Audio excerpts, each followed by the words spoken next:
Next बात करते हैं हम CGST रूल्स की। CGST रूल्स 2017, तो आपको CGST रूल्स 2017 कब एप्लीकेबल करने हैं? जब आपकी ट्रांजैक्शन वैल्यू एक्सेप्टेबल नहीं होगी। और ट्रांजैक्शन वैल्यू आपकी कब एक्सेप्टेबल नहीं होती? जब दो में से कोई कंडीशन पूरी नहीं होती। कौन कौन सी कंडीशन है? सबसे पहले पार्टीज क्या होनी चाहिए? अनरिलेटेड पार्टीज होनी चाहिए। और प्राइस क्या होना चाहिए? Sole consideration. अगर पार्टी रिलेटेड पार्टी है तो इस केस में यहाँ पर आपको ट्रांजैक्शन वैल्यू एक्सेप्टेबल नहीं होगी। और ट्रांजैक्शन वैल्यू निकालने के लिए अपने को किस पे जाना है? CGST रूल्स 2017 पे जाना है। और ये जो CGST रूल्स है वो रूल नंबर 27 से लेकर रूल नंबर 35 तक अपने को डिफाइन कर रखे हैं। क्लियर है? नेक्स्ट हम बात करते हैं रूल नंबर 27 की। रूल नंबर 27, सबसे पहले फर्स्ट रूल है आपका रूल नंबर 27। रूल 27 ये बोलता है कि अगर आपका जो सारा कंसिडरेशन है, जो रेसिपिएंट से आपको कंसिडरेशन मिल रहा है, वो पूरा मनी की टर्म्स में नहीं है, not wholly in the terms of money, पूरा मनी की टर्म्स में नहीं है, यानी कुछ काइंड में भी वो पे कर रहा है। लाइक आपने यहाँ पर नया फ़ोन लेने गए हैं, आपके पास पुराना फ़ोन है, नया फ़ोन है आपका 70,000 का, आप अपना पुराना फ़ोन लेके गए, तो उसने बोला ठीक है पुराना फ़ोन दे दो, इसके 10,000 रुपये कम कर देता हूँ और आप 60,000 रुपये मुझे पे कर दो। तो जो रेसिपिएंट है वो पूरा का पूरा कंसिडरेशन मनी की टर्म्स में नहीं दे रहा, वो 60,000 रुपीज़ तो क्या कर रहा है? कैश में दे रहा है। और 10,000 रुपीज़ का वो ओल्ड फ़ोन दे रहा है, that is a kind terms. Okay, तो इस केस में अगर आपका पूरा कंसिडरेशन मनी की टर्म्स में नहीं होता है तो ट्रांजैक्शन वैल्यू हम रूल नंबर 27 के अकॉर्डिंग निकालेंगे। यहाँ पर अगर आपका पूरा कंसिडरेशन, अगर फुल कंसिडरेशन आपका मनी की टर्म्स में नहीं है, तो इस केस में हम यहाँ पर रूल नंबर 27 के अकॉर्डिंग यहाँ पर बात करते हैं, जिसमें ये डिफाइन कर रखा है कि आपकी जो वैल्यू है वो ओपन मार्केट वैल्यू ले लो। अगर आपने पूरा कंसिडरेशन मनी की टर्म्स में नहीं दिया है तो ओपन मार्केट वैल्यू, यानी मार्केट में उसकी जो वैल्यू चल रही है एट प्रेजेंट, लाइक मार्केट में अगर हम जाते हैं और उस फ़ोन की वैल्यू अपने को पता चल जाती है कि 70,000 रुपीज़ उस फ़ोन की वैल्यू है, तो that value will be considered. तो ओपन मार्केट वैल्यू अगर अपने पास है, गिवन है, तब तो अपने को ओपन मार्केट वैल्यू लेनी है। But if the open market value is not given, open market value अगर आपके पास नहीं है, this value is not given, तो इस केस में यहाँ पर आपने जितना मनी की टर्म्स में कंसिडरेशन दिया है, लाइक अभी जो मैंने आपको एग्जांपल दिया उसमें अपने 60,000 रुपीज़ क्या किया है? कंसिडरेशन का पे किया। तो मनी की टर्म्स में जितना आपने कंसिडरेशन पे किया है प्लस काइंड की टर्म्स में आपने जितना कंसिडरेशन पे किया है उसका मनी वैल्यू, काइंड की टर्म्स में आपने जो कंसिडरेशन पे किया है उसकी मनी वैल्यू। बट ये मनी वैल्यू आपको eight the time of supply पता होनी चाहिए। मनी वैल्यू आपको eight the time of supply पता होनी चाहिए। अगर आपने जो काइंड में पे किया है उसकी मनी वैल्यू आपको eight the time of supply नहीं पता है, आफ्टर सप्लाई पता है, तो इस केस में इसको कंसिडर नहीं करेंगे। क्लियर है? फिर अगर आपका बी पॉइंट भी एप्लीकेबल नहीं होता है, मीन्स काइंड की जो आपने दिया है काइंड की टर्म्स में उसका वैल्यू आपको नहीं पता है eight the time of supply, इसकी मनी वैल्यू आपको नहीं पता है eight the time of supply. ठीक है, ये मनी वैल्यू कब पता होनी चाहिए? Eight the time of supply. अगर ये नहीं पता है तो इस केस में थर्ड ऑप्शन है कि ए और बी दोनों से अगर आपकी ट्रांजैक्शन वैल्यू डिटरमाइन नहीं हो रही है तो आप लाइक काइंड एंड क्वालिटी, जो सिमिलर गुड्स है, जो गुड्स आपने बेचा उसका जो सिमिलर गुड्स है लाइक काइंड एंड क्वालिटी का, यानी सेम गुड्स जो है उसका जो वैल्यू है वो आप कंसीडर कर लो। अगर वो भी कंसीडरेबल नहीं है या मार्केट में ऐसा कोई सिमिलर प्रोडक्ट ही नहीं है तो इस केस में आपके पास लास्ट ऑप्शन रहता है कि आप रूल 30 और रूल 31 को फॉलो करो, रूल 30 या रूल 31 को फॉलो करो। ठीक है, रूल 30 जो हम आगे डिस्कस करने वाले कॉस्ट बेस्ड होता है और रूल 31 आपका रेसिडियल वैल्यू होता है, तो आप रूल 30 और 31 पे भी जा सकते हैं। तो सबसे पहले फर्स्ट रूल नंबर 27 की हम बात करते हैं। अगर आपका सारा कंसिडरेशन मनी की टर्म्स में नहीं है, कुछ कस्टमर ने, रेसिपिएंट ने कुछ पेमेंट तो कैश में किया है, कुछ काइंड की टर्म्स में किया है, तो इस केस में ट्रांजैक्शन वैल्यू क्या होगी? तो फर्स्ट आपकी ओपन मार्केट वैल्यू हो जाएगी। But if the open market value is not available, market में उसका क्या वैल्यू है उस प्रोडक्ट का, अगर वो अवेलेबल नहीं है तो इस केस में आपने जितना मनी की टर्म्स में दिया प्लस जितना आप काइंड की टर्म्स में दे रहे हो उसका मनी वैल्यू, एंड काइंड की टर्म्स में जो दिया है उसका money value is not given at the time of supply, then we will go to the C point, that is like kind and quality. Similar goods का भी नहीं दे रखा है तो इस केस में आप रूल 30 और 31 को फॉलो करें। ठीक है, कुछ क्वेश्चंस हम करते हैं रूल नंबर 27 के। देखो रूल नंबर 27 में आपको क्लियर है चारों पॉइंट्स, इसके कुछ क्वेश्चंस और कुछ एडिशनल पॉइंट्स भी हम डिस्कस कर लेते हैं। कुछ एडिशनल पॉइंट्स जो आपको ध्यान में रखने होते हैं। क्लियर है, प्रोविजन आपको क्लियर है। CGST रूल के रूल नंबर 27 में आपको ओपन मार्केट वैल्यू नहीं अवेलेबल है, तो मनी वैल्यू ऑफ मनी में जितना पे किया प्लस काइंड में जितना पे किया उसकी मनी वैल्यू। थर्ड आपका ये है कि आपके सिमिलर गुड्स, अगर ये भी नहीं है तो रूल 30 और 31। देखो कुछ एडिशनल पॉइंट्स जो आप ध्यान में रखना है। देखो समटाइम्स क्या होता है, जैसे हम कोई भी इलेक्ट्रॉनिक आइटम खरीदते हैं तो अपने को वारंटी मिलता है कि आपका 1 साल में अगर वो प्रोडक्ट ख़राब हो जाता है तो आप वापस से फ्री ऑफ कॉस्ट उसमें कुछ चेंज करवा सकते हो। जैसे हमने RO परचेज़ किया है, मान लेते हैं 15,000 रुपीज़ का आपने RO परचेज़ किया है, उसमें आपका यहाँ पर चलते 1 ईयर का वारंटी है, चलते चलते यहाँ पर 6 महीने बाद आपको उसका मोटर या फिल्टर ख़राब हो गया और उसको आपने क्या करवा दिया, फ्री ऑफ कॉस्ट रिप्लेस करवाया। तो आपने कोई चार्जेस ही पे नहीं किए तो क्या उस पर GST पे करना है क्या? जब आपने कोई चार्जेस ही पे नहीं किए हैं, यानी recipient didn't pay any amount to the supplier, तो क्या उस पर GST पे करना है क्या? तो देखो उस केस में आपको कोई GST पे नहीं करना है, क्योंकि वो सप्लाई आपका फ्री ऑफ कॉस्ट सप्लाई है। और ये जो वारंटी का चार्जेस होता है वो ऑलरेडी जब वो गुड्स सेल करते हैं तो वो अमाउंट ऑलरेडी वो इंक्लूड करते हैं जब वो सेल करते हैं, और वो ऑलरेडी अपने से GST चार्ज कर चुके होते हैं। तो वापस जब वो फ्री ऑफ कॉस्ट अपने को देते हैं सप्लाई, तो उस केस में अपने को यहाँ पर कोई GST पे नहीं करना है, वो सप्लाई आपका फ्री ऑफ कॉस्ट होता है। तो अगर कोई भी वारंटी पीरियड में आपको फ्री ऑफ कॉस्ट आपका कोई भी इक्विपमेंट चेंज होता है, तो वारंटी पीरियड में जो फ्री ऑफ कॉस्ट आपको सर्विसेज होती है तो that will not be included in the transaction value, और इसके ऊपर कोई GST चार्ज नहीं होगा। सेकंड, अपने को यहाँ पर फ्री इशू मटेरियल, देखो समटाइम्स क्या होता है कि यहाँ पर जो सप्लायर है और रेसिपिएंट है उनके बीच में कनेक्शन ऐसा होता है कि जैसे सप्लायर एक मशीन बना रहा है और रेसिपिएंट का काम है स्पेयर पार्ट्स को बनाना, रेसिपिएंट का काम है स्पेयर पार्ट्स को बनाना, और इस मशीन में जो स्पेयर पार्ट्स डलते हैं वो सप्लाई कौन करता है, रेसिपिएंट सप्लाई करता है। तो इस मशीन में जो स्पेयर पार्ट्स डलते हैं वो सप्लाई करता है रेसिपिएंट, और रेसिपिएंट को चाहिए मशीन, तो ये स्पेयर पार्ट्स मशीन यानी सप्लायर को फ्री ऑफ कॉस्ट दे देता है। अगर मार्केट में जाएँ तो इस पार्ट्स का वैल्यू है 1 लाख रुपये, और इसने क्या कर दिया, फ्री ऑफ कॉस्ट सप्लायर को दे दिया, और सप्लायर की मशीन थी मार्केट में 10 लाख रुपए की, बट इसने इसको दे दी 9 लाख रुपए में। रेसिपिएंट को कितने में दे दी, 9 लाख रुपीज़ में। क्यों दी 9 लाख रुपीज़ में, क्योंकि 1 लाख रुपीज़ का उसने स्पेयर पार्ट्स किसको दे दिया था, सप्लायर को दे दिया था।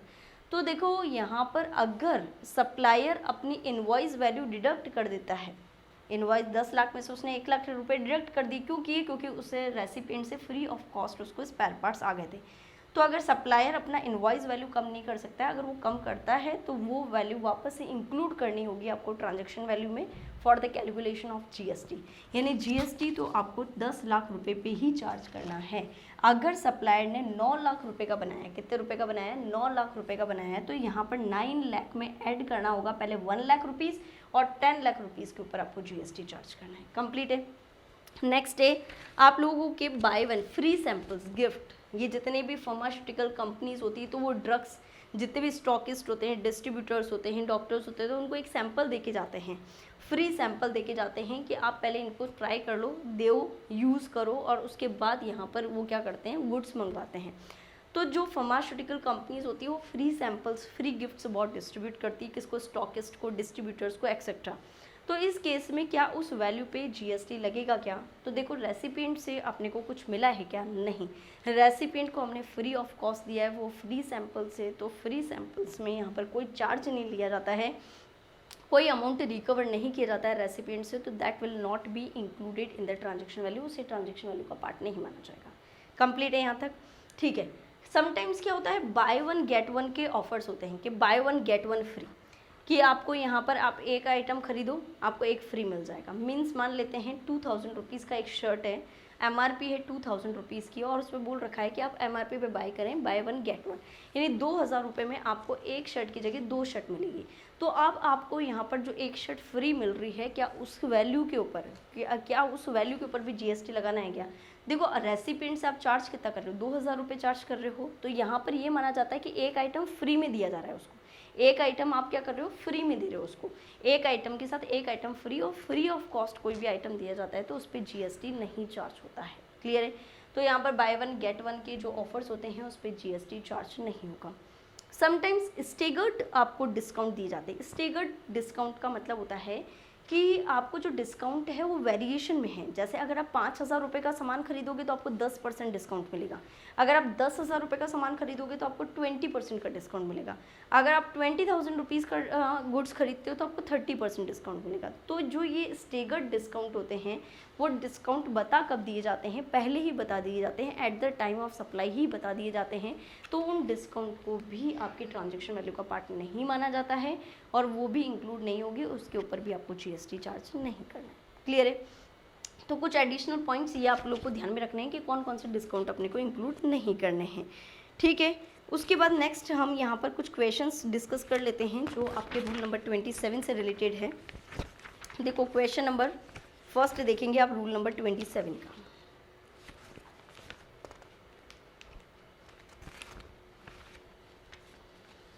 देखो question number 1, where the new phone is supplied for ₹20,000। नया फ़ोन है वो सप्लाई कितने में किया? 20,000 रुपये में, along with the exchange of old phone. यहाँ पर यानी पुराना फ़ोन लिया उसके बदले में नया फ़ोन दिया और नया फ़ोन कितने रुपए में एक्सचेंज हुआ है? 20,000 रुपये में, along with the exchange of old phone and if the price of the new phone without exchange is 24,000। यानी ओपन मार्केट वैल्यू दे रखी है 24,000 रुपये की है। अगर ओल्ड फ़ोन नहीं आता तब तो वो 24,000 में बिकता, तो यहाँ पर ओल्ड फ़ोन आ गया तो हमने 20,000 में दे दिया, यानी ओल्ड फ़ोन के बदले में हमने 4,000 रुपये कम कर दिए। तो इस केस में अगर अपने को ओपन मार्केट वैल्यू क्वेश्चन में दे रखी है तो that will be the part of the transaction value, क्योंकि ट्रांजैक्शन वैल्यू अगर ओपन मार्केट वैल्यू है तो सबसे पहले वो लेनी है, वो नहीं होती है तो सेकंड पॉइंट पे आना है। बट इस क्वेश्चन में तो अपने को ओपन मार्केट वैल्यू 24,000 की दे रखी है, तो ये आपकी ट्रांजैक्शन वैल्यू हो जाएगी रूल नंबर 27 के अकॉर्डिंग। क्लियर है? नेक्स्ट आप लोगों ने अदर एस्पेक्ट्स कंसिडर कर लिए हैं, इनसे रिलेटेड भी कुछ क्वेश्चन हम डिस्कस करते हैं डिस्काउंट से रिलेटेड। देखो नेक्स्ट क्वेश्चन डिस्काउंट का देखो, मेजर्स डेंटल केयर लिमिटेड है has introduced a new product clove toothpaste. उसने एक टूथपेस्ट इंट्रोड्यूस किया है। Determine the GST payable, GST का रेट है 18%। आपको कैलकुलेट करना है टूथपेस्ट और टूथब्रश। ठीक है, 1000 pieces, 1000 piece having the RSP, retail sale price दे रखी है 70 रुपीज़ पर पीस का है, are sold in the retail packages to the wholesale dealer at ₹50 per पैसा। तो यहाँ पर 50 पर पीस, तो यहाँ पर क्या है कि 70 रुपीज़ की जगह कितने रुपए में दिया है? 50 रुपीज़ में दिया है। कितने पीसेज है? 1000 पीसेज हैं। तो यहाँ पर जो ये 50,000 रुपये का है पीस और 70,000 रुपीज़ का है, तो डिस्काउंट का अमाउंट कितना हो गया? 20,000 रुपीज़ का यहाँ पर डिस्काउंट का अमाउंट हो गया। बट ये इंक्लूड नहीं होगा, यानी आपको जो GST लगेगा वो 50,000 रुपये की वैल्यू पे लगेगा, क्योंकि ये जो डिस्काउंट है वो at the time of supply बता दिया है। नेक्स्ट है 2500 पीस है, having the retail sale price है 70 रुपीज़ पर पीस की है, sold in the retail packages. Buyer ने चार्ज किया है फॉर 2400 पीसेस ओनली एट ₹50 पर पीस। तो यहाँ पर 100 pieces have been given free as a quantity discount. इसमें से इसने बोला है कि 100 पीस जो है वो अपने क्वांटिटी डिस्काउंट पे दे दिए। तो इस केस में 2400 जो पीसेज है वो ट्रांजैक्शन वैल्यू कितनी है? 50 रुपये की है। तो offering of extra quantity of the same product is to be treated in the nature of discount. तो ये जो डिस्काउंट है वो फ्री आर्टिकल में दिया है, एक्स्ट्रा क्वान्टिटी दिया है, 100 एक्स्ट्रा दिया है, यानी आपको जो 2500 पीसेज है उसमें 100 आपको एक्स्ट्रा मिला है, यानी आपने जो खरीदा है दैट इज़ ओनली 2400 पीसेज। तो आपके जो GST लगेगा वो केवल 2400 पीसेस पे लगेगा। ठीक है, नेक्स्ट है third, 50 pieces were given as a free sample. अगर फ्री सैंपल के रूप में दी जाते हैं तो that will not be included, that will be treated as a free of cost, और free of cost will not be included in the value of transaction. Next है 200 multi packs were cleared at ₹90 per pack. आपके यहाँ पर 200 multi pack थे और उसमें clear कितने पे हुए? 90 रुपये पे। ईच कंटेनिंग 2 टूथपेस्ट ट्यूब्स है एंड 1 टूथपेस्ट ब्रश आपको फ्री दे रखा है। तो इस केस में यहाँ पर जो 200 पैक्स है multiply by 90 that is 18,000, that will be taxable as a GST। और जो एक्स्ट्रा आपको यहाँ पर टूथपेस्ट ट्यूब्स दे रखी, टूथपेस्ट ब्रश दे रखा है, that will not be included in the transaction value, क्योंकि वो फ्री ऑफ कॉस्ट सप्लाई हो रहा है। कंप्लीट है यहाँ तक। नेक्स्ट एक और क्वेश्चन को हम डिस्कस करते हैं। मिस्टर एक्स उसने परचेज़ किया है एप्पल का आईफोन परचेज़ किया है, ओपन मार्केट वैल्यू 80,000 का दे रखा है from the registered dealer in exchange of his existing mobile phone. वो एग्जिस्टिंग मोबाइल फ़ोन के बदले में the registered mobile dealer agree to accept 72,000 instead of his quote of ₹75,000। देखो 80,000 रुपये का ओपन मार्केट वैल्यू दे रखा है, उसने बोला कि आप यहाँ पर 75,000 दे दो। पहले तो सप्लायर ने बोला कि आप ओल्ड फ़ोन लेके आए हो तो आप 75,000 दे दो, 5,000 रुपये कम कर देता हूँ। फिर रेसिपी ने थोड़ा बार्गेन किया, उसने बोला कि नहीं यार ओल्ड फ़ोन तो अच्छा है, आप थोड़ा ज़्यादा लो। तो उसने बोला चलो ठीक है 72,000 रुपीज़ दे दो, 8,000 रुपये हम आपका ओल्ड फ़ोन का मान लेते हैं, ठीक है। अब यहाँ पर as he would still be in a profitable situation, obvious है कि जो सप्लायर अगर ओल्ड फ़ोन ले रहा है 8,000 रुपये में तो भी वो प्रॉफिटेबल सिचुएशन में ही होगा, कोई लॉस में नहीं होगा। अब जीएसटी किसके ऊपर लगेगा?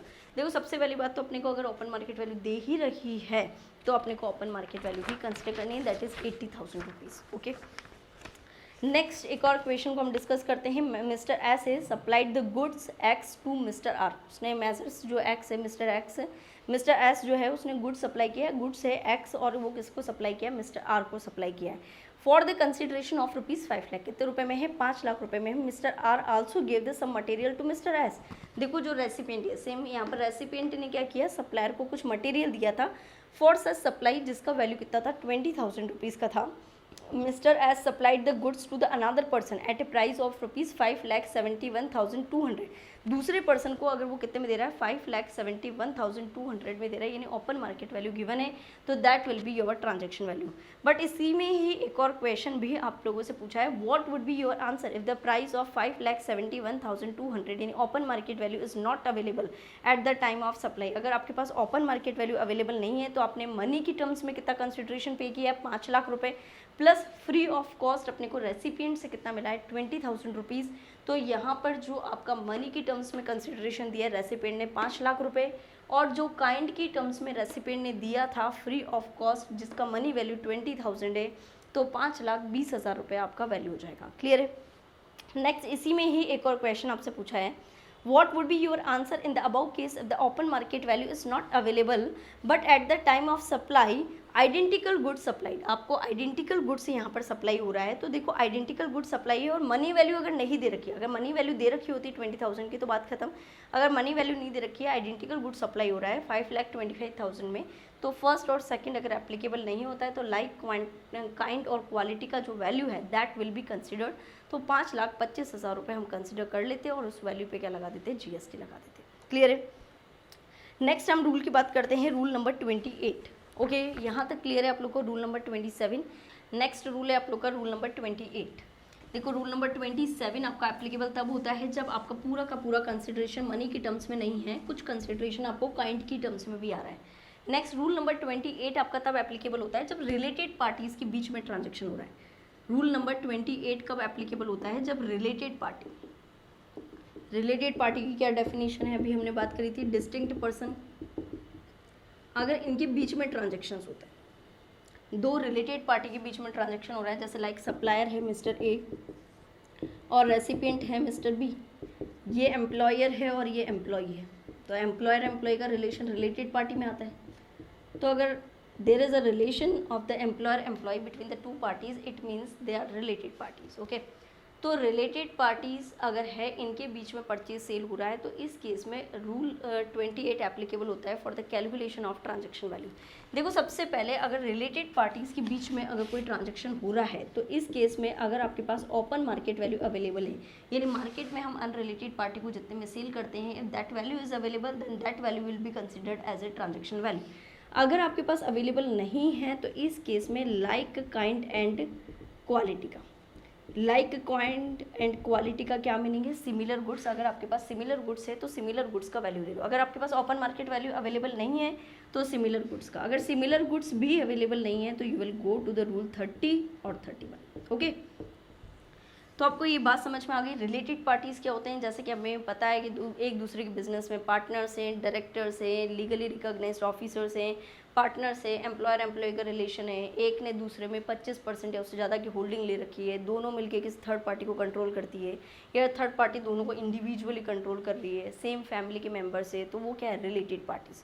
डिस्टिंक्ट पर्सन्स का क्या मतलब होता है? एक ही पैन नंबर से अगर आपके 2 या 3 जीएसटी रजिस्ट्रेशन है तो वो जीएसटी रजिस्ट्रेशन आपस में वो एंटरप्राइजेस क्या बन जाती है, यानी हर रजिस्ट्रेशन नंबर दूसरे रजिस्ट्रेशन नंबर के लिए क्या बन जाता है? डिस्टिंक्ट पर्सन तो एक ही मिस्टर ए जिसका राजस्थान में भी जीएसटी नंबर है और मिस्टर ए जिसके पास एमपी में भी जीएसटी नंबर है, तो यहाँ पर मिस्टर ए यानी पर्सन तो एक ही है, पर उसके पास जीएसटी नंबर 2 है, तो आपस में यानी राजस्थान से एमपी में अगर जाता है तो उसे क्या बोला जाता है, डिस्टिंक्ट पर्सन्स के बीच में जा रहा है। क्लियर है? तो डिस्टिंक्ट पर्सन्स के बीच में जब जाता है तो इस केस में भी अगर अपने को ट्रांजैक्शन वैल्यू निकालनी है तो रूल नंबर 28 एप्लीकेबल होगा। रूल नंबर 28 के अकॉर्डिंग आपको क्या लेना है, ओपन मार्केट वैल्यू। अगर ओपन मार्केट वैल्यू नहीं है तो इस केस में सिमिलर काइंड का जो सिमिलर गुड्स होता है वो ले लो, वो भी नहीं अवेलेबल है तो इस केस में आप रूल 30 और 31 को फॉलो कर लो। देखो इसमें एक ऑप्शन और है, पहला इसको तो हम बोलते हैं जनरल प्रोविजंस, इनको तो हम क्या बोलते हैं, जनरल प्रोविजंस। नेक्स्ट आपके पास एक और प्रोविजंस अवेलेबल है, स्पेशल प्रोविजंस। अगर आप चाहें तो इसको फॉलो नहीं करके आप स्पेशल प्रोविजंस पे भी जा सकते हैं। वो डिपेंड करता है सप्लायर के ऊपर, ये सप्लायर के ऊपर डिपेंड करता है कि वो जनरल प्रोविजंस में जाना चाहता है या स्पेशल। तो सप्लायर के ऑप्शन पे, on the option of supplier अगर चाहे तो वो स्पेशल प्रोविजंस को भी फॉलो कर सकता है। स्पेशल प्रोविजंस क्या होते हैं? देखो स्पेशल प्रोविजंस तभी एप्लीकेबल होंगे, सबसे पहली बात तो जब रेसिपिएंट एज सच वो गुड्स आगे फर्दर सप्लाई करता है। ये है सप्लायर, ये है रेसिपिएंट। सप्लायर और रेसिपिएंट जो हैं वो दोनों तो रिलेटेड पार्टी हैं, और रेसिपिएंट आगे जो सेल कर रहा है वो किसी अनरिलेटेड कस्टमर को कर रहा है, किसी अनरिलेटेड कस्टमर को वो आगे सेल कर रहा है। और रेसिपिएंट जो आगे फर्दर सप्लाई कर रहा है वो एज सच सप्लाई है। एज सच सप्लाई का मतलब रेसिपिएंट ने उस गुड्स में कोई चेंज नहीं किया, जैसा का जैसा सप्लायर से आ गया आगे वैसा का वैसा सप्लाई कर दिया, यानी उसमें कोई मॉडिफिकेशन नहीं किया है, सेम एज इट इज़ उसने क्या कर दिया, आगे अनरिलेटेड कस्टमर को सप्लाई कर दिया। तो देखो सप्लायर ने रेसिपिएंट को माल बेचा और रेसिपिएंट ने सेम गुड्स आगे बेच दिया। तो अगर यहाँ पर recipient as such good supply कर देता है अनरिलेटेड कस्टमर को, तो वो जितना अमाउंट चार्ज कर रहा है उस कस्टमर से, मान लेते हैं यहाँ पर सप्लायर ने रेसिपिएंट को दिया 80,000 रुपीज़ में और यहाँ पर रेसिपिएंट अनरिलेटेड कस्टमर को दे रहा है 1 लाख रुपीज़ में, तो रेसिपिएंट ने अपने अनरिलेटेड कस्टमर से जो वैल्यू चार्ज करी है उसका 90% 90,000 रुपये ये आपकी ट्रांजैक्शन वैल्यू बन जाएगी, यानी इस वैल्यू के ऊपर आपको जीएसटी पे करना है। ये डिपेंड करता है सप्लायर के ऑप्शन पे। अगर सप्लायर चाहता है कि नहीं मुझे तो जनरल प्रोविजंस में जाना है तो जनरल प्रोविजंस में जाए, बट अगर सप्लायर की विश पे वो चाहता है कि मैं स्पेशल प्रोविज़न में मेरे को ज़्यादा बेनिफिट मिल रहा है, उसमें मेरे को कम वैल्यू पे टैक्स देना हो रहा है, तो सप्लायर अपने ऑप्शन पे क्या जा सकता है, स्पेशल प्रोविजंस में भी जा सकता है। स्पेशल प्रोविजंस में क्या है, तभी एप्लीकेबल होंगे जब रेसिपिएंट एज सच आगे गुड सप्लाई करता है, तो जिस रेट पे वो सप्लाई करता है उसका 90% आप वैल्यू कंसिडर कर सकते हो। कंप्लीट है, बट ये ध्यान में रखना कि वो जो आगे सप्लाई कर रहा है वो अनरिलेटेड पार्टी को सप्लाई होनी चाहिए, वो वापस से आगे किसी रिलेटेड पार्टी को सप्लाई ना कर रहा हो। तीसरा एक और ऑप्शन है, अगर यहाँ पर जो सप्लायर है और ये रेसिपिएंट है दोनों रिलेटेड पार्टी है, दोनों क्या है, रिलेटेड है, बट रेसिपिएंट आईटीसी लेगा, रेसिपिएंट क्या लेगा, आईटीसी लेगा। अगर रेसिपिएंट यहाँ पर आईटीसी लेता है तो इस केस में जो इनवॉइस वैल्यू है उसे ही ट्रांजैक्शन वैल्यू मान लिया जाता है, क्योंकि अगर रेसिपिएंट आईटीसी ले रहा है तो अगर सप्लायर कम पे करेगा तो रेसिपिएंट को आईटीसी भी कम मिलेगा। तो गवर्नमेंट बोलती है ठीक है कोई दिक्कत नहीं है, अगर आप यहाँ पर रेसिपिएंट आईटीसी अवेल करता है तो इस केस में जिस रुपये पे इनवॉइस बनेगा यानी जितनी अमाउंट का इनवॉइस होगा उसको ही हम ट्रांजैक्शन वैल्यू कंसीडर कर लेंगे। क्लियर है? तो आपके पास 3 प्रोविजंस है रूल नंबर 28 में, ये सब डिपेंड करता है सप्लायर के ऑप्शन पे। अगर वो जनरल प्रोविजंस में जाना चाहे तो ओपन मार्केट वैल्यू, नहीं अवेलेबल है तो सिमिलर गुड्स, नहीं अवेलेबल है तो रूल 30 और 31। स्पेशल प्रोविजंस पे भी जा सकता है eight the option of supplier के ऑप्शन पे, बट वो यहाँ पर तभी जा सकता है जब रेसिपिएंट आगे एज सच गुड सप्लाई करता हो, और उस केस में यहाँ पर रेसिपिएंट ने आगे फर्दर अनरिलेटेड कस्टमर को जिस रेट पे सप्लाई किया है उसका 90% जो होगा that value will be considered. और अगर यहाँ पर रेसिपिएंट जो है वो आईटीसी अवेल करता है, वो चाहता है कि मुझे आईटीसी चाहिए, तो इस केस में जिस रुपये पे इनवॉइस इशू किया है that invoice value will be considered as a transaction value. Clear है? नेक्स्ट हम कुछ क्वेश्चंस को डिस्कस करते हैं, रूल नंबर 28 के कुछ क्वेश्चंस को डिस्कस करते हैं। देखो next question, mister x located in Jaipur, mister x जो जयपुर में लोकेटेड है purchase 2000 drawing boxes for ₹2 lakh from the measures stationers limited, wholesaler है लोकेटेड इन दिल्ली। देखो यहाँ पर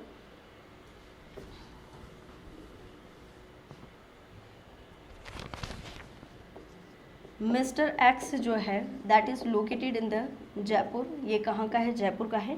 उसने 2000 ड्राइंग बॉक्स खरीदे हैं, किससे खरीदे हैं, मेजर्स स्टेशनर लिमिटेड से खरीदे, मेजर्स स्टेशनर लिमिटेड से खरीदे। कितने रुपए में खरीदे हैं, 2 लाख रुपए में खरीदे हैं। लोकेटेड इन द दिल्ली, और ये कहाँ पर लोकेटेड है, दिल्ली में लोकेटेड है। मिस्टर एक्स का बेटा जो है वो मेजर स्टेशनर का एम्प्लॉय, इसका जो बेटा है सन ऑफ मिस्टर एक्स, वो यहाँ पर काम करता है, एम्प्लॉय। तो देखो एम्प्लॉयर और एम्प्लॉय का रिलेशन किस किस के बीच में है, मिस्टर एक्स के बेटे और मेजर्स स्टेशनर लिमिटेड, इन दोनों के बीच में एम्प्लॉयर एम्प्लॉय का रिलेशन है, यानी ये दोनों रिलेटेड पार्टी है। कंप्लीट है। तो क्या इन दोनों के रिलेटेड होने से क्या ये दोनों भी रिलेटेड हो जाएंगे क्या, मिस्टर एक्स और मेजर स्टेशनर भी रिलेटेड हो जाएंगे क्या। मिस्टर एक्स का बेटा और मेजर स्टेशनर के बीच में रिलेटेड पार्टी का रिलेशन है, जबकि सप्लायर और बायर का रिलेशन मिस्टर एक्स और मेजर स्टेशनर के बीच में है। तो इसका मतलब ये दोनों तो आपस में एक अनरिलेटेड पार्टी ही है, और अनरिलेटेड पार्टी के बीच में अगर कोई ट्रांजैक्शन हो रहा है तो जिस वैल्यू पे ट्रांजैक्शन होगा that will B transaction value. तो देखो आगे इसने बोला है कि the price of each drawing box in the open market is ₹120। अब कितने उसने यहाँ पर बेचे हैं, 2000 ड्राइंग बॉक्स बेचे हैं और 120 रुपये का भाव बता रहा है वो यहाँ पर मार्केट में, तो 2,40,000 रुपीज़ होता है, जबकि इस अनरिलेटेड पार्टी के बीच में जो ट्रांजैक्शन हुआ है वो 2 लाख रुपए का हुआ है। तो प्राइस क्या होगी, ट्रांजैक्शन वैल्यू क्या होगी। देखो यहाँ पर ट्रांजैक्शन वैल्यू आप मुझे बताओ कि यहाँ पर जो ये पार्टीज़ है वो रिलेटेड है या अनरिलेटेड है, पार्टीज अनरिलेटेड पार्टी, तो अनरिलेटेड पार्टीज के बीच में जिस रेट पे ट्रांजैक्शन होगा that will be considered. Okay, तो इसमें आपका यहाँ पर 2 लाख रुपीज़ का वैल्यू कंसिडर होगा।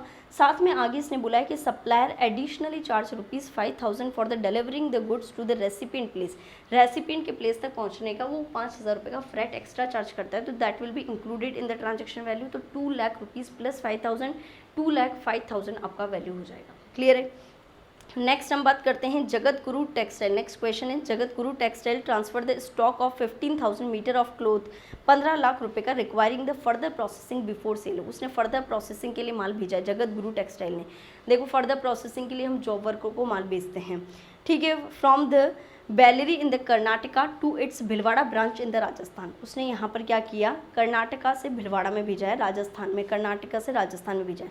Bhilwara branch apart from the processing its own goods, वो खुद के गुड्स को तो प्रोसेस करती है Bhilwara branch, engage in the processing of the similar goods by the other person who supply the same variety of goods. वो engage है in the process, similar goods की प्रोसेसिंग भी करती है किसी दूसरे पर्सन की जो सेम वैरायटी का गुड्स देता है। Thereafter sell these processed goods to the wholesaler, और ये जो प्रोसेस्ड गुड्स है वो आगे होलसेलर को बेच दिए जाते हैं। There are no other factories in the neighbouring area, neighbouring area यानी आसपास के इलाके में ऐसी कोई फैक्ट्री नहीं है which are engage in the same business in the Rajasthan, Rajasthan में यानी भिलवाड़ा यूनिट के अलावा और कोई भी यूनिट नहीं है आसपास। सेम काइंड और क्वालिटी का जो गुड्स है वो यहाँ पर सप्लाई हो रहा है in the lot of 15,000 metre each time by another manufacturer located in the Rajasthan. Rajasthan में एक और मैन्युफैक्चरर है जो वो सिमिलर गुड्स बेचता है, प्रोसेस नहीं करता है, बेचता है डायरेक्टली 15,000 मीटर पे। The price of such goods is ₹14 lakh, और उस गुड्स का प्राइस कितना है, 14 लाख रुपए। तो देखो अब आपको ये बताना है द वैल्यू ऑफ सप्लाई क्या होगी इस केस में। तो देखो क्वेश्चन देखो बहुत ही सिंपल सा है, इसमें यहाँ पर जो जगत गुरु टेक्सटाइल्स लिमिटेड है वो कर्नाटका में है, ये भिलवाड़ा ब्रांच को माल दे रहा है, ठीक है ना, प्रोसेस करने के लिए। भिलवाड़ा ब्रांच जो करती है वो दूसरों का भी प्रोसेस करती है, प्रोसेस करके आगे वो क्या कर देती है, होलसेलर को सप्लाई कर देती है। अब यहाँ पर राजस्थान में एक और यूनिट है जो सिमिलर गुड्स दे रही है, और वो सिमिलर गुड्स कितने में दिया जा रहा है, सिमिलर गुड्स कितने में दिया जा रहा है, 15,000 मीटर, 15,000 मीटर के और 14 लाख रुपए में, कितने रुपए में, 14 लाख रुपीज़ में, 15,000 मीटर 14 लाख रुपीज़ में। देखो इसमें यहाँ पर सेम गुड्स का तो अवेलेबल है, the same may not be accepted of the like kind and quality. अब क्यों नहीं एक्सेप्ट कर सकते यहाँ पर, they are supplied by the another manufacturer located in the Rajasthan. वो यहाँ पर अनादर मैन्युफैक्चरर दे रहा है जो राजस्थान में लोकेटेड है, whose transportation cost are lower and less expensive in the comparison to the goods under consideration which is supplied from the Karnataka. देखो कर्नाटका से आ रहे हैं, अगर राजस्थान में अगर आप सप्लाई करके देते तो ऑब्वियसली आपका ट्रांसपोर्टेशन कम ही होगा। कर्नाटका से कोई माल पहले आ रहा है राजस्थान में और उसके बाद वापस सप्लाई हो रहा है तो उसका ट्रांसपोर्टेशन कॉस्ट कहीं काफ़ी चेंज होगा। तो उसके कारण भी देखो कुछ फैक्टर्स ऐसे होते हैं जिसके कारण आपका प्राइस चेंज हो सकता है, लाइक ट्रांसपोर्टेशन है, फ्रेट है। तो वो जो आपका एक्चुअल में जेन्युइन एक्सपेंडिचर इंक्रीज हो रहा है ड्यू टू डिस्टेंस, तो ये हम ये नहीं बोलेंगे कि इसके कारण आपकी वैल्यू चेंज है, इसके कारण आपका सोल कंसिडरेशन नहीं बढ़ रहा है, ऐसा नहीं बोल सकते। अगर प्राइस में चेंज है due to the genuine factors कि ऐसा होने पे ऐसा होगा ही, तो इस केस में यहाँ पर उसको कंसिडर नहीं करते हैं। तो ये सिमिलर गुड्स जो कितने में दे रहा है 14 लाख, और जबकि ये कितने में दे रहा है भिलवाड़ा वाला कर्नाटका को 15 लाख में। तो ये जो राजस्थान वाली यूनिट है वो दूसरे जो सप्लाई कर रही है वो राजस्थान में सप्लाई कर रही है, जबकि ये जो भिलवाड़ा से यूनिट है वो कर्नाटका में सप्लाई करेगी जॉब वर्क करके, प्रोसेस करके। तो इस केस में इसलिए वो 15 लाख रुपए चार्ज कर रही है। तो फ्रेट एक्सपेंडिचर अलग होगा, एक्सपेंडिचर ज़्यादा होगा, इसके लिए वो एक्स्ट्रा चार्ज कर रही है। तो इस केस में इस 15 लाख रुपए को ही हम ट्रांजैक्शन वैल्यू कंसिडर करेंगे, 14 लाख रुपए को कंसिडर नहीं करेंगे। बट अगर इसी क्वेश्चन में ये जगत ग्रुप भी राजस्थान की ही होती और सप्लाई राजस्थान में होती तो हम 14 लाख रुपए कंसिडर करते। ओके, नेक्स्ट है एक और क्वेश्चन को हम डिस्कस कर लेते हैं। Messrs solid fabricators owned by the Kalyan. यहाँ पर नेक्स्ट रूल को हम डिस्कस करते हैं, रूल नंबर 29। रूल नंबर 29 में अगर आपका प्रिंसिपल और एजेंट के बीच में अगर कोई सप्लाई होती है तो उस सप्लाई के ऊपर क्या आपके वैल्यू ऑफ सप्लाई मानी जाएगी, उस वैल्यू में ट्रांजैक्शन वैल्यू क्या होगी। Supply between principal and agent, अगर आप प्रिंसिपल और एजेंट के बीच में सप्लाई करते हैं, देखो अगर प्रिंसिपल और एजेंट के बीच में कोई गुड सप्लाई हो रहा है तो इस केस में यहाँ पर आपके पास दो ऑप्शन है। प्रिंसिपल से एजेंट के पास जब जाता है तो अगर आपके पास ओपन मार्केट वैल्यू अवेलेबल है तब तो उसे आप क्या मान लें, transaction value. But if the open market value is not available तो इस केस में सप्लायर के ऑप्शन पे, प्रिंसिपल के ऑप्शन पे आप सेकंड ऑप्शन भी ऑप्ट कर सकते हैं। सेकंड ऑप्शन क्या है कि एजेंट वापस से कस्टमर को जिस रेट पे सप्लाई करेगा, अनरिलेटेड कस्टमर को जिस रेट पे गुड्स सप्लाई करेगा उसका 90% ये वैल्यू भी आप कंसिडर कर सकते हो एज ए ट्रांजैक्शन वैल्यू। तो ये डिपेंड किस पे करता है, सप्लायर पे डिपेंड करता है कि वो कौन सा ऑप्शन ऑप्ट करने वाला है। अगर ओपन मार्केट वैल्यू अवेलेबल है तो आप ओपन मार्केट वैल्यू ले लें, but if the open market value is not available तो आप यहाँ पर जो एजेंट है आगे अनरिलेटेड कस्टमर को जिस रेट पे सप्लाई करेगा उसका 90% आप कंसिडर कर लें। और अगर दोनों ही पॉसिबल नहीं है तो इस केस में आपके पास थर्ड ऑप्शन है कि आप किस पे चले जाएं, रूल नंबर 30 और 31। और इन दोनों में से ऑप्ट करना कि वो ओपन मार्केट वैल्यू ऑप्ट करना चाहता है या एजेंट ने फर्दर जिस रेट पे सप्लाई किया है उसका 90% करना चाहता है, इन दोनों में से ऑप्शन है। और वो ऑप्शन किस पे डिपेंड करता है कि सप्लायर पे डिपेंड करता है कि सप्लायर दोनों में से कोई भी ऑप्शन ऑप्ट कर सकता है। क्लियर है। देखो एजेंट का आप यहाँ पर नॉर्मल एजेंट हैं या यहाँ पर डेल क्रेडिट एजेंट है, यहाँ पर एजेंट का रिलेशन समझना भी ज़रूरी है। अगर आप एजेंट हैं तो ही ये प्रोविज़न एप्लीकेबल हो रहा है।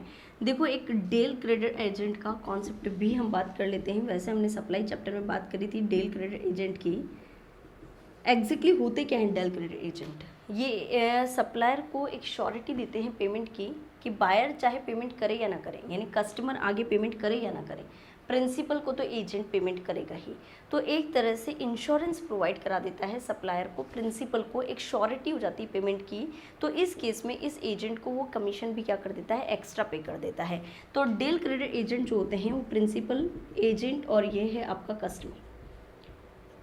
तो यहाँ पर आपको सबसे पहले ये देखना है कि del credere agent as an agent काम भी कर रहा है या नहीं कर रहा है, क्योंकि डेल क्रेडिट एजेंट क्या करते हैं, यहाँ पर माल कस्टमर को बेच देते हैं और एजेंट तो प्रिंसिपल को पेमेंट कर देंगे और यहाँ पर कस्टमर एजेंट को क्या करेगा, थोड़े टाइम बाद पेमेंट करेगा। यानी क्रेडिट कौन दे रहा है इसको, कस्टमर को क्रेडिट पीरियड कौन दे रहा है, 30 डेज़ 45 डेज़ जो भी है, क्योंकि प्रिंसिपल का था कि मुझे तो payment with in the 2 days चाहिए और यहाँ पर कस्टमर ने बोला कि मुझे तो 30 डेज़ का टाइम चाहिए पेमेंट करने के लिए। तो यहाँ पर एजेंट ने तो 2 दिन के अंदर प्रिंसिपल को पे कर दिया, बट कस्टमर यहाँ पर एजेंट को कितने दिन में करेगा, 30 डेज़ में। एक तरह से एजेंट ने खुद ने क्रेडिट पीरियड दिया है कस्टमर को यहाँ पर 28 डेज़ का। तो यहाँ पर इंटरेस्ट पे करेगा वो ऑन पेमेंट, क्योंकि जितने टाइम का क्रेडिट पीरियड एजेंट कस्टमर को दे रहा है तो उस पर इंटरेस्ट भी रिकवर करेगा।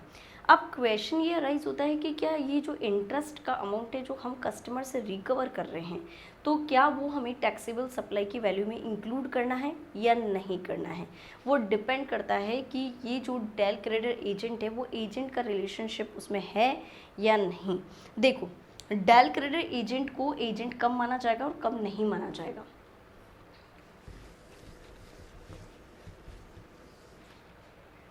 प्रिंसिपल है, ये डेल क्रेडिट एजेंट है और ये है आपका कस्टमर। यहाँ पर एजेंट केवल कस्टमर को फाइंड आउट कर देता है और उसके बाद जो गुड्स है वो डायरेक्टली किसको सप्लाई हो रहा है, प्रिंसिपल से सप्लाई होता है कस्टमर को डायरेक्टली। यानी पहले प्रिंसिपल या तो डेल क्रेडिट एजेंट को गुड्स देता और उसके बाद डेल क्रेडिट एजेंट कस्टमर को आगे सप्लाई करता वो गुड्स। अगर ये चेन है या डायरेक्टली प्रिंसिपल ने डेल क्रेडिट एजेंट ने तो केवल एक कस्टमर फाइंड आउट किया और यहाँ पर प्रिंसिपल डायरेक्टली उस कस्टमर को सप्लाई कर रहा है, तो आपको ये देखना है। तो यहाँ पर अगर डायरेक्टली सप्लाई हो रहा है इसका मतलब डेल क्रेडिट एजेंट के रूप में काम नहीं कर रहा है, यानी वो एजेंट नहीं है। अगर ये एजेंट नहीं है तो ये जो इंटरेस्ट रिकवर करेगा उसको आप ट्रांजेक्शन वैल्यू का पार्ट नहीं मानेंगे, वो वैल्यू का पार्ट नहीं मानेंगे, क्योंकि बिलिंग कौन दे रहा है, प्रिंसिपल दे रहा है किसको, कस्टमर को। और ये जो इंटरेस्ट रिकवर कर रहा है वो एजेंट कर रहा है कस्टमर से। तो इस इंटरेस्ट को आपको टैक्सेबल सप्लाई की वैल्यू में इंक्लूड नहीं करना है।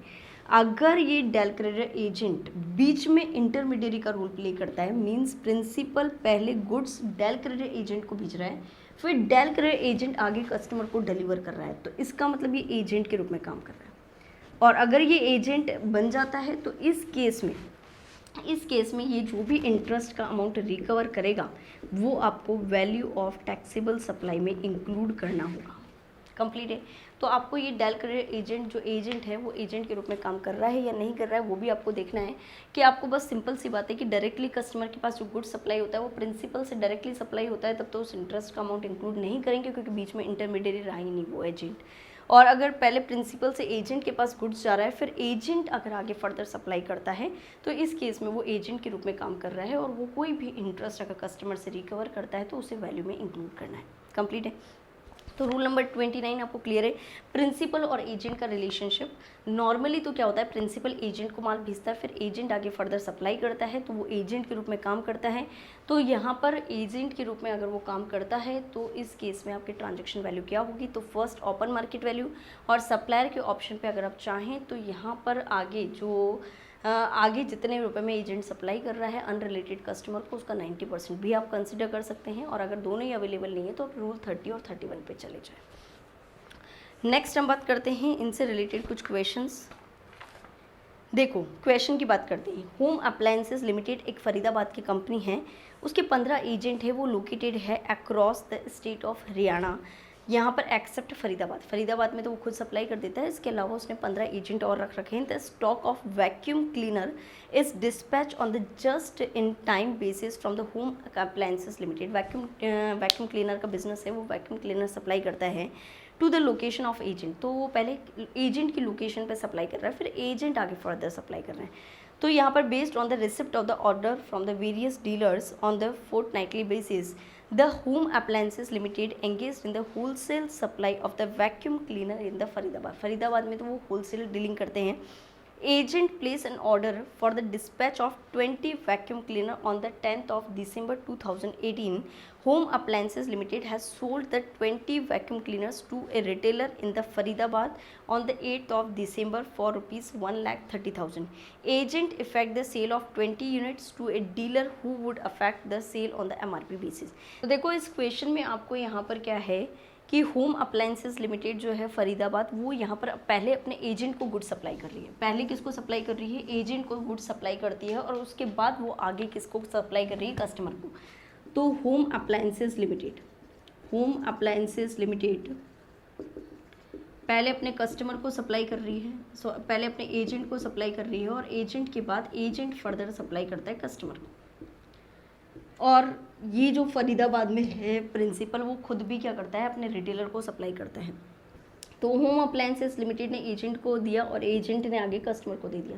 तो एजेंट के पास कस्टमर आया होगा, तो एजेंट ने इसको बोला कि 20 यूनिट्स भेज दो, इसने यहाँ पर 20 यूनिट्स भेजी, इसने आगे क्या कर दी, सप्लाई कर दी। क्लियर है।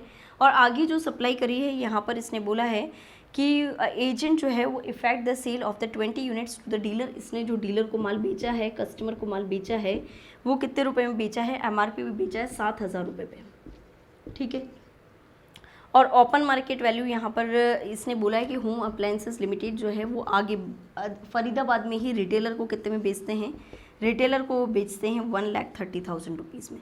तो देखो यहाँ पर अगर हम बात करें 7,000 मल्टीप्लाई बाय 20 यूनिट्स 1,40,000, बट ये यहाँ पर सेम क्या प्लेस पे है, क्या सेम प्लेस पे क्या, तो ये यहाँ पर फरीदाबाद में जो सेल कर रही है वो तो 1,30,000 में सेल कर रही है अपने रिटेलर्स को, और एजेंट के थ्रू आगे जो सप्लाई कर रही है वो किसको, कितने रुपए में सप्लाई कर रही है, 7,000 रुपये में सप्लाई कर रही है। तो अब सप्लायर के ऑप्शन पर डिपेंड करता है, या तो वो ओपन मार्केट वैल्यू ले ले, या फिर वो यहाँ पर क्या कर ले, ओपन मार्केट वैल्यू ले ले 1,30,000, या फिर अगर वो चाहे तो at the option of supply principal home appliances limited के पास है कि एजेंट ने जो अनरिलेटेड पार्टी को जितने में सेल किया है 1,40,000 में, उसका 90% ले ले। तो देखो टैक्स तो कम से कम पे करना चाहेंगे, तो जो इन दोनों में से वैल्यू कम होती है सप्लायर नॉर्मली वो ऑप्ट करता है। तो इस केस में यहाँ पर क्या हो जाएगा, वैल्यू ऑफ सप्लाई क्या हो जाएगी, ये 1,30,000 रुपीज़, और आपने जितने में सप्लाई किया 1,40,000 का 90%, दैट इज़ 1,26,000। तो दोनों में से कम क्या है 126, तो वो ऑप्ट करेगा 126। कुछ भी ऑप्ट कर सकता है बट नॉर्मली वही ऑप्ट करता है सप्लायर जो कम होता है, क्योंकि टैक्स कम लगता है। क्लियर है। नेक्स्ट हम बात करते हैं रूल नंबर 30 की। रूल नंबर 30 की हम बात करते हैं। रूल 30 जो है वो वैल्यू बताता है, केवल गुड्स के केस में बताता है, सर्विसेज पे एप्लीकेबल नहीं होता है। वो आपको गुड्स की वैल्यू बताता है कि अगर आप रूल 27, 28, 29 अगर आपकी वैल्यू डिटर्मिनेबल नहीं है तो आप रूल 30 को फॉलो कर सकते हैं। और रूल 30 जो होता है वो केवल गुड्स के केस में है। यहाँ पर किसके केस में है, गुड्स के केस में है रूल 30। यहाँ पर जो गुड्स के डीलर हैं उनको अगर रूल 27 से 29 अगर नहीं हो रहे हैं एप्लीकेबल तो उनको रूल 30 पे जाना है, और उसके बाद उनको किस पे जाना है, रूल नंबर 31 पे। अगर रूल 30 भी एप्लीकेबल नहीं होता है तो रूल 31 पे। बट अगर सर्विस प्रोवाइडर्स हैं तो वो यहाँ पर अगर उनके रूल नंबर 27 से लेके 29 अगर एप्लीकेबल नहीं होता है तो वो रूल 30 को फॉलो करें, ये ज़रूरी नहीं है, वो डायरेक्टली यहाँ पर रूल 31 पे जा सकते हैं। कंप्लीट है। तो रूल नंबर 30 क्या बोलता है, रूल 30 एग्जैक्टली आपको कॉस्ट बेस्ड एनालिसिस करता है, कॉस्ट पे बेस्ड है। तो देखो रूल नंबर 30 जो है वो आपको ये बताता है कि value of supply of goods normally goods के लिए है, बट अगर सर्विस प्रोवाइडर चाहे, उसके ऑप्शन पे है, बट सर्विस प्रोवाइडर के पास ऑप्शन है कि वो चाहे तो रूल 30 से रूल 31 पे, और अगर वो चाहे तो डायरेक्टली रूल 27 से 29 अगर फॉलो नहीं होते तो रूल 31 पे जा सकता है। रूल 30 फॉलो करना कंपलसरी नहीं है for the service provider, but it is compulsory for the dealer of the goods. Okay. तो यहाँ पर रूल 30 बोलता है कॉस्ट बेस्ड एनालिसिस की गुड्स और सर्विसेज की क्या टैक्सेबल वैल्यू होगी अगर रूल 27 से 29 फॉलो नहीं होते हैं। तो इस केस में अगर रूल 27 से 29 फॉलो नहीं है तो 110% ऑफ द कॉस्ट, आपका जो भी COGS होता है, कॉस्ट ऑफ एक्विजिशन होता है, कॉस्ट ऑफ एक्विजिशन जो भी COGS है, कॉस्ट ऑफ गुड्स सोल्ड है, कॉस्ट ऑफ एक्विजिशन है, cost of production of manufacturing है, cost of provision of services है, जो भी आपका कॉस्ट लगता है उसका 110% यहाँ पर क्या हो जाएगा, आपका वैल्यू ऑफ सप्लाई मान लिया जाएगा। यानी 10% एज ए मार्जिन अपन ऐड कर देते हैं सेल प्राइस के लिए। तो 110% जो है cost of production, cost of provision of services जो भी है आपका, उसका जो 110% है that will be the transaction value, और इस वैल्यू पे हम क्या लगा लेंगे, GST लगा लेंगे। ओके। नेक्स्ट रूल की बात करते हैं, rule number 31 that is residual value method. Residual value method जैसे कि नाम से पता चल रहा है, अगर आपके पास रूल नंबर 27 से रूल 30 तक कोई भी प्रोविजंस, कोई भी रूल आपके एप्लीकेबल नहीं हो पा रहे हैं तो आप रेजिडियल मेथड में चले जाए गुड्स के केस में। और सर्विसेज में रूल 27 से 29 अगर फॉलो नहीं हो रहे हैं तो सर्विस प्रोवाइडर के ऑप्शन पे आप रूल 30 को भी फॉलो कर सकते हैं। अगर यही don't want to follow the rule number 30 then directly 29 से जंप करके वो यहाँ पर रूल 31 पे आ सकता है। 30 फॉलो करना सर्विस प्रोवाइडर के लिए कंपलसरी नहीं है। तो रेजिडियल वैल्यू मेथड में जो भी उसका वैल्यू रिकवर हो सकता है मार्केट से, अगर हम एज सच उस गुड्स को सेल करते हैं तो मार्केट से उस गुड्स से जो भी रिकवर हो सकता है that residual value will be considered as a transaction value. Complete है। तो रूल 31 ज़्यादा इंपॉर्टेंट नहीं है, रेजिडियल वैल्यू मेथड, वो तो एक ऑप्शनल है कि अगर आपके पास रूल 27 से 29 फॉलो नहीं हो रहे हैं, या फिर आप यहाँ पर गुड्स के केस में रूल 27 से 30 फॉलो नहीं हो रहे हैं, तो रेजिडियल यानी उस गुड्स को मार्केट में एज सच आप जिस रेट पे सेल कर सकते हैं, उससे जितना वैल्यू रिकवर कर सकते हैं वो वैल्यू आपको कंसिडर करनी है। क्लियर है। नया रूल है रूल नंबर 31A, जिसमें आपके lottery, batting, gambling, in case में आपका क्या वैल्यू ऑफ सप्लाई रहेगा। रूल 31A, रूल 31A, तो रूल 31A में बता रखा है लॉटरी, बैटिंग और गैम्बलिंग, इन केस में आपका वैल्यू ऑफ सप्लाई क्या रहेगा। Value of supply in the case of, value of supply in the case of lottery, batting and gambling. देखो सबसे पहले आपको ये देखना है कि ये जो लॉटरी निकलती है वो स्टेट रन है या स्टेट ऑथोराइज्ड है। सबसे पहले आप क्या देखेंगे, स्टेट रन लॉटरी है या स्टेट ऑथोराइज्ड लॉटरी है। क्या डिफरेंस क्या होता है स्टेट रन में। स्टेट रन का मतलब क्या होता है, स्टेट ऑथोराइज का क्या मतलब होता है। स्टेट रन का मतलब होता है कि जिस स्टेट ने वो लॉटरी निकाली है उस स्टेट में बेचने का राइट, ठीक है ना। जैसे राजस्थान में वो लॉटरी निकली है तो राजस्थान में ही अगर आप बेचते हो तो उसको बोलते हैं स्टेट रन। क्लियर है। और स्टेट ऑथोराइज्ड, अगर आपने राजस्थान की जो लॉटरी है वो दूसरी स्टेट में सेल करने का राइट है, दूसरी स्टेट में, वो स्टेट ऑथोराइज्ड होता है कि ऑथोराइज कर रखा है कि आपने दूसरी स्टेट में सेल कर दो, और ये सेम स्टेट में सेल करने का राइट। तो आपको सेम स्टेट में अगर सेल करना है तब तो आपका GST लगता है 12%, और अगर आप GST ऑथोराइज्ड हैं तो इस केस में यानी आप अदर स्टेट में आप क्या करते हैं, लॉटरी सेल करते हैं, तो उस पर आपका 28% से GST एप्लीकेबल होता है। अब किस वैल्यू पे टैक्स लगेगा, किस वैल्यू पे टैक्स लगेगा, तो इसमें होता है कि आपका जो टिकट का फेस वैल्यू होता है, face value of the ticket, ticket का जो फेस वैल्यू है, मान लेते हैं 1000 रुपये टिकट का फेस वैल्यू, और जो भी आपका वैल्यू डिटरमाइन की जाती है किसमें, ऑफिशियल गैजेट में, price notified in the official gazette, price notified in the official gazette of state government. State government यानी जो भी ऑर्गेनाइजिंग स्टेट है उसके ऑफिशियल गैजेट में जो प्राइस नोटिफाइड है, मान लेते हैं ये है आपका 1100। तो जो दोनों में से ज़्यादा होगा, जो दोनों में से ज़्यादा होगा, विच एवर इज़ हायर, मान लेते हैं यहाँ पर 1000 रुपीज़ की आपकी फेस वैल्यू है टिकट की, और ऑर्गेनाइजिंग स्टेट के ऑफिशियल गैजेट में जो प्राइस नोटिफाइड है दैट इज़ 1100, तो आपकी जो वैल्यू है, ट्रांजैक्शन वैल्यू है, वो क्या मान ली जाएगी 1100, बट ये इंक्लूडिंग GST होती है। ये क्या होती है, इंक्लूडिंग GST होती है। मीन्स अगर आपको वैल्यू निकालनी है तो आपको डिपेंड करता है कि स्टेट रन की वैल्यू निकालनी है तो ये 1100 डिवाइड बाई 112 इंटू 100 हो जाएगा, और अगर आपको स्टेट ऑथराइज्ड की वैल्यू निकालनी है तो ये 1100 डिवाइड बाई 128 इंटू 100 हो जाएगा। ठीक है, कंप्लीट है यहाँ तक। तो यहाँ पर स्टेट रन है या स्टेट ऑथराइज्ड है वो आपको देखना है। स्टेट रन का मतलब सेम स्टेट में सेल करने का राइट होता है, और स्टेट ऑथराइज का मतलब जिस स्टेट ने लॉटरी निकाली है उसके अलावा अदर स्टेट में सेल करने का राइट होता है। अगर स्टेट रन है तो 12% GST लगता है, और स्टेट ऑथराइज्ड है तो 28% लगता है। और किस वैल्यू पे GST लगता है, तो यहाँ पर क्या होता है कि वैल्यू क्या रहती है, जो टिकट का फेस वैल्यू है या ऑर्गेनाइजिंग स्टेट का जो ऑफिशियल गैजेट में पब्लिकेशन है, उन दोनों में से जो ज़्यादा होगा उस रेट को इंक्लूसिव GST मान के यहाँ पर उसको रेट से डिवाइड करके हम वैल्यू कंप्यूट करेंगे। क्लियर है। नेक्स्ट रूल की हम बात करते हैं, rule number 32, that is very very important rule, जो अपने को बहुत ज़्यादा ध्यान में रखना है।